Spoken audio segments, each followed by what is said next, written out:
प्राचीन भारताच्या पौराणिक कथा एक विलक्षण विश्व उघडतात, जिथे जन्म, कर्म आणि नियती या सगळ्यांचा विलक्षण खेळ दिसतो.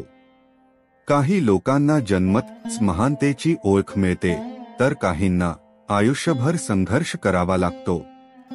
फक्त त्यांचे कुल आणि त्यांचा जन्म का आणि कसा झाला यामुळे. आज आपण अशाच काही महान विभूतींच्या कथा जाणून घेणार आहोत, ज्या जन्माला आल्या मात्र जन्मदात्यांनी त्यांना स्वीकारले नाही. शकुंतला, अप्सरेच्या मायेने सोडलेली कन्या. शकुंतला ही महर्षी विश्वामित्र आणि अप्सरा मेनका हिची कन्या, परंतु मेनकाला आकाशवाणी झाली की ती एका मानवाच्या प्रेमात पडली आहे आणि तिला तिच्या अप्सरा रूपाशी प्रामाणिक राहावे लागेल. म्हणूनच तिने आपल्या नवजात कन्येला ऋषी कण्व यांच्या आश्रमाजवळ सोडून दिले. कण्व ऋषींनी तिला स्नेहाने वाढवले, पण तिच्या आयुष्याला अनेक दुखाचे रंग लाभले. तिचा प्रिय राजा दुष्यंत तिला विसरला आणि तिने आपल्या मुलासह वनात खडतर जीवन जगले. जरासंध 2 भागात जन्मलेला राक्षसयोद्धा. मगध देशाचा पराक्रमी राजा जरासंध हा जन्मतच 2 भागांमध्ये विभागलेला होता. त्याच्या मातापित्यांनी त्याला अपशकुनी समजून जंगलात फेकून दिले. मात्र एक मायावी राक्षसी जरा हिने त्या 2 भागांना एकत्र जोडले आणि तो सजीव झाला. त्यामुळे त्याला जरासंध असे नाव पडले. तो इतका बलाढ्य झाला की श्रीकृष्णालाही त्याच्याशी थेट युद्ध करणे शक्य झाले नाही. म्हणूनच त्यांनी भीमाच्या मदतीने त्याचा पराभव घडवून आणला. वेदव्यास, जन्मतच त्यागलेला महान ऋषी. वेदव्यास, ज्यांनी महाभारताची रचना केली, त्यांना त्यांच्या मातापित्यांनी जन्मानंतरच त्यागले होते. त्यांच्या आई सत्यवती हिने समाजाच्या भीतीने त्यांना नदीकिनारी सोडले, पण नियतीने त्यांना महान ग्रंथकार बनवले. एकलव्य, गुरु द्रोणांच्या नकारानंतरही श्रेष्ठ धनुर्धर. एकलव्य हा यादव कुळातील होता. त्याचे वडील देवश्रवा यांनी त्याला त्यागले आणि तो एका निषाद कुटुंबात वाढला. त्याने गुरु द्रोणाचार्यांकडून धनुर्विद्या शिकण्याचा प्रयत्न केला, पण त्याला नाकारले गेले. त्याने मातीची गुरु मूर्ती बनवून स्वतः शिक्षण घेतले आणि अर्जुनाहूनही महान धनुर्धर झाला.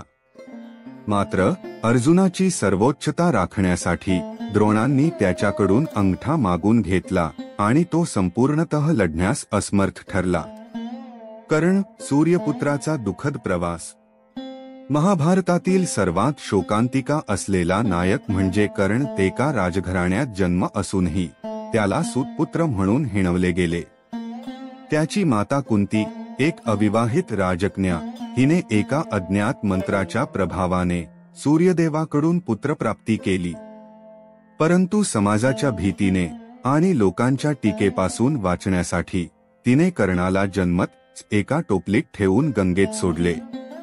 त्या टोपलीला एक सूतवर्गीय सारथी अधिरथ आणि त्याची पत्नी राधा यांनी उचलले आणि कर्णाला वाढवले. राजकन्येचा पुत्र असूनही त्याला जीवनभर सूतपुत्र म्हणून अपमानित केले गेले. धनुर्विद्येत पारंगत असूनही गुरु द्रोणाचार्यांनी त्याला शिक्षण नाकारले. त्याने आपल्या इच्छेने महागुरु परशुरामांकडे जाऊन विद्या मिळवली, पण जेव्हा परशुरामांना कळले की तो ब्राह्मण नव्हे तर सूतपुत्र आहे, तेव्हा त्यांनी त्याला शाप दिला.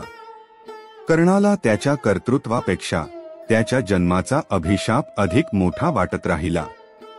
अखेरच्या युद्धात त्याला त्या गोष्टीची किंमत प्राण गमावून चुकवावी लागली.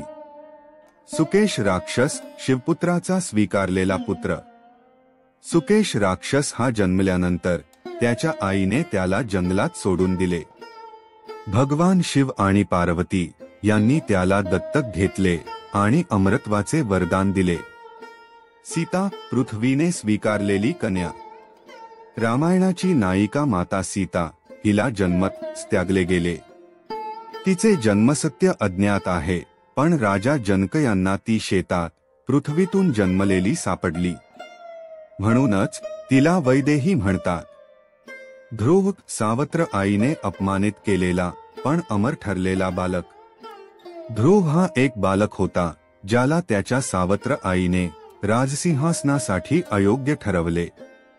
त्याने अत्यंत कठोर तपश्चर्या करून भगवान विष्णूचा आशीर्वाद मिळवला आणि त्याचे नाव ध्रुवतारा म्हणून अमर झाले.